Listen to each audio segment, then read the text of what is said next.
So we begin work on the 2009 Volkswagen Beetle with the 2.5 inline 5. Today we're taking off the bumper, and in order to take off the bumper you also have to take off the fenders. But it's not as daunting as you would think. It is not too bad, just a bunch of little screws you gotta take off. So the reason I'm doing it is because this bumper is popped out on the side, and I thought I could just force it back under this headlight housing on the passenger side, but it barely won't, and I don't want to force it and break anything. And so it'll also be a good time to clean out these headlight housings. So for the wheel liners, I'm going to be using this T25, and it's a better fit. I found a video online that said use T20 for all these little screws, but a T25, let's try it out right now. Let's go loosey-go. Okay, and actually, oh, this part is broken as well. Looks like it may have been connected to the bumper in there. But yes, there's going to be 12 of these on either side. In my case, the 12th one is missing because this section here is missing. It's gone, it got broken. But you're going to find 12 if everything's intact all throughout. So to get this plastic splash guard, I'll take all 12 of them out first, and you'll probably get to all 11 pretty easily. But in a fun hideaway game, they put the 12th, or one of them of the 12, up in here, if you can see that. So don't forget about that one. If you're trying to tug on it, it's not coming out. Make sure you have all the screws out. And then also, make sure you are up on jack stands or on a lift of some sort. You probably don't have a lift in your garage. Some people do, but I do not. So I'm up on jack stands. And I took the wheels off. This is optional for later for the other screws in the next test. It just makes it easier. And I can get a good look at, there's a bunch of oil leaks on the bottom of the engine. I can just take a look at the suspension and brakes and all that while I'm here and looking over the car. So that is step one. And for that hideaway 12 screw, you're gonna have to put down the impact and put your 1/4-inch socket, the little 1/4-inch socket that could, to get out the last screw, because this spring is gonna be right in the way of your impact. You could try a swivel adapter, but just to make sure you don't strip it out or anything, just use the ratchet, old school. And without too much fuss, now that we got all the screws out, we should be able to take out the wheel liner. At least this one that doesn't have any damage on this side. Okay, look at that. Just gotta make sure you get it past the brake line. And that's out. Okay, one side is good to go. And now we shall tackle the other side. Pretty cool. And you can see, if you have it off, you can get to some things. This looks like the horn assembly. And then over here, you just got some of the body. All right, we'll move on to the side. Okay, passenger side wheel liner's out, and this is interesting. So I heard these fall when I was taking out the screws. So these must be the brackets, and looking on the back side, they seem to have some sort of adhesive that has definitely dried out and got real crusty and dirty and no longer was adhering to the surface it was mounted to. And it looks like they just get stuck on to the inside of the fender here in a couple spots. So we may have to see if we can re-glue those so that they can maintain their position in order to put the screw through because the holes in the wheel liner are just a through hole, and then these actually are threaded. It's very, very slight. It's got like half a thread, but that's how, you know, it can be cheaply made and still work, but that's how it comes from the car companies a lot. So we'll see about we can glue those back on. All right, moving on to step 2, we are going to take off all of these T30 screws. They start in the back towards the windshield, and you got, let's see, 1, 2, 3, 4, 5, 6, 7, or so you would think. I believe there's an 8th underneath. Yep, or right in here, inside this weather string piece. So you got 8 on either side.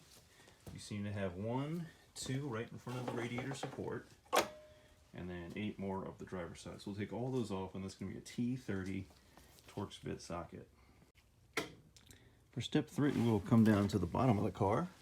We're going to have 2 T30 bolts, and then coming up above that, we're going to have 5 of these 10mm nuts and with the stud sticking out. So you're going to take off. It looks like it has the washer captured within the nut, so they're all together. So you're going to have 5 of those. Then you're going to have 1, 2 10mm bolt heads. And then coming up towards the front of the car, this is on the passenger side, you have this bracket here, and that goes from the body with the T30, but it goes to where the bumper and the fender connect. And it's going to be this screw right here, which is also a T30, so you might as well just take it off here. You could take it off here as well, but I'm just going to try taking it off here. And then we appear to have 1, 2, 3, and maybe even a 4th T30 connecting the bumper to the fender, but we're going to worry about that later. So for step 3, we're going to do what I outlined on both sides, and then we shall go from there.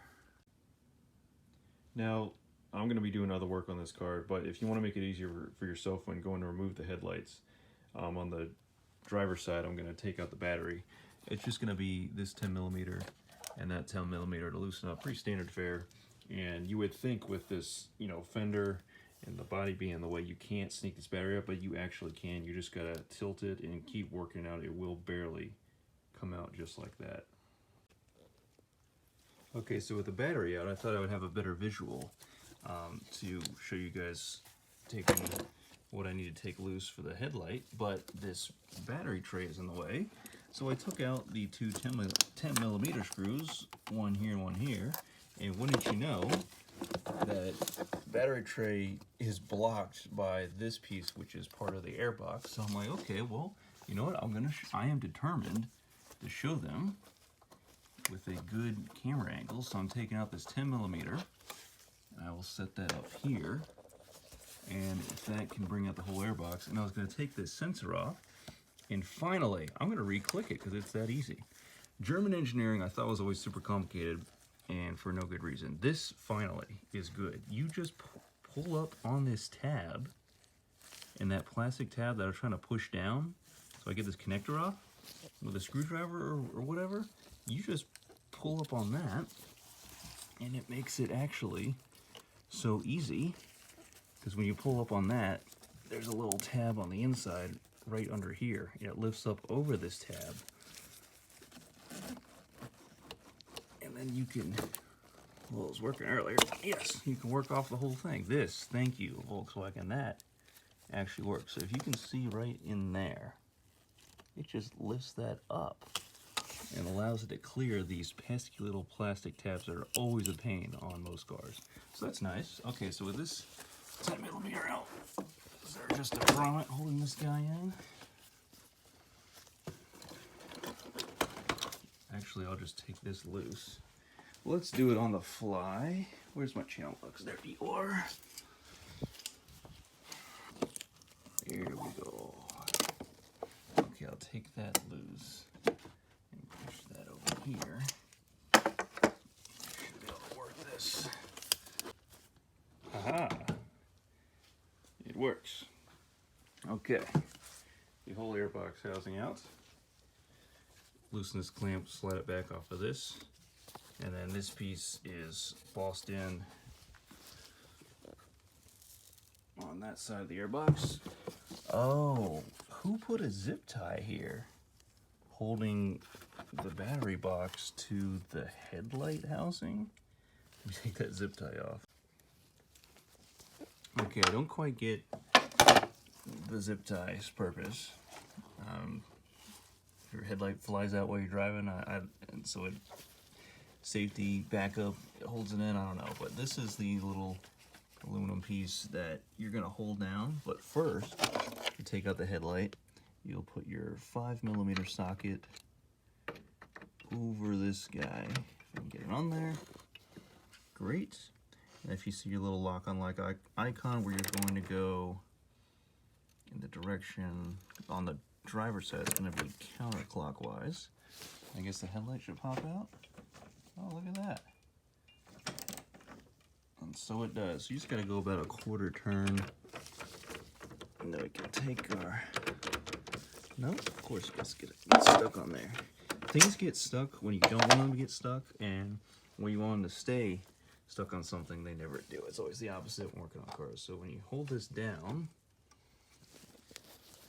And again, okay, so at least for the driver's side, to make this easy for yourself, you would take your left hand, put it on the housing, and put some pressure on it in different spots to kind of try to work it back and forth. And with your right finger, push this tab all the way down. And that is what, you know, the kind of plastic writing sitting in plastic for so many years, a little dusty, but it started to move along that track because it's kind of like up against it. So you just have to work it a little bit back and forth, and it should slide right out. Okay, so that is taking out the headlight. Now we'll take out the passenger side. This might be a little more tricky because it's gonna hit the bumper using the same technique. So we're gonna have to think about, I'm gonna have to see if I can actually just get the bumper completely loose and kind of like have it out a little bit, maybe away from the fender or something. Those 4 hard to get to screws, I may have to try to get to those. Let's see, where's my finger at? One being here, another one here, and then 2 in there. I may be able to get some sort of swivel on the T30 and get those out. I may have to do that for this particular setup just because the bumper is up past this headlight housing. Okay, with those 4 screws taken out, these pieces are going to start falling out where the bumper and the fender connect to each other. So just make sure that you orient them in a way that you know how to go back. So we have all that apart, and when I come up here, this is on the passenger side headlight, when I grab the bumper and just kind of move it around, it flexes enough where what I'm going to have to do is I can just kind of hold it up out of the way enough, and I should be able to work that 5mm screw, take off this side has a zip tie as well, and then push down the tab, and I should be able to work this headlight out past this you know, popped out bumper piece. So let's give that a shot. Okay, we're finally able to fish it out of this area. You know, with the fender loose, there's some flex there, and the bumper having so much play, I was able to just kind of bend the bumper out enough. Now, we have to do this anyways. I did go ahead and disconnect the side marker lights. The one here, it just sits on the left side, and it I think it was in there. Yeah, you just quarter turn lefty loosey, and that pops out. And the smaller bulb just kind of set in there. You kind of just wiggle it, pull it straight out, and you just get those out of the way. Okay, so looking at the passenger headlight, it's got some tape on it. Something's up, and then the cover was actually loose. Here it is right here. So maybe that doesn't stay on there all the way.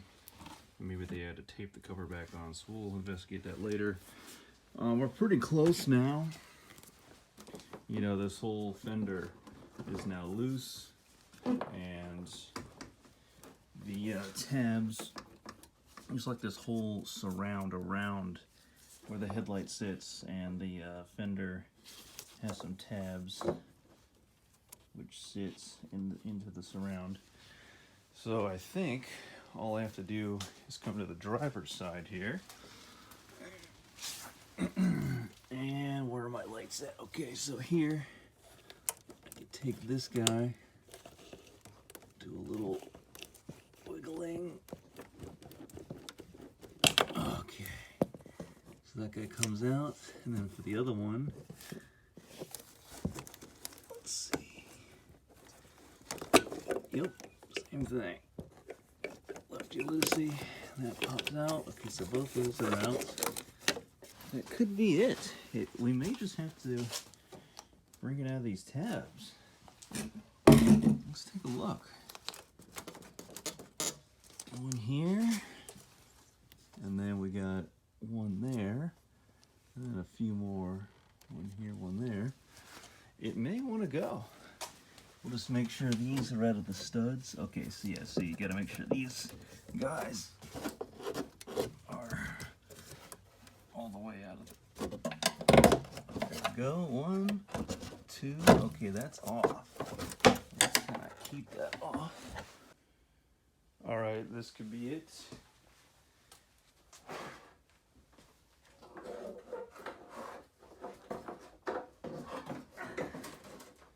Yeah.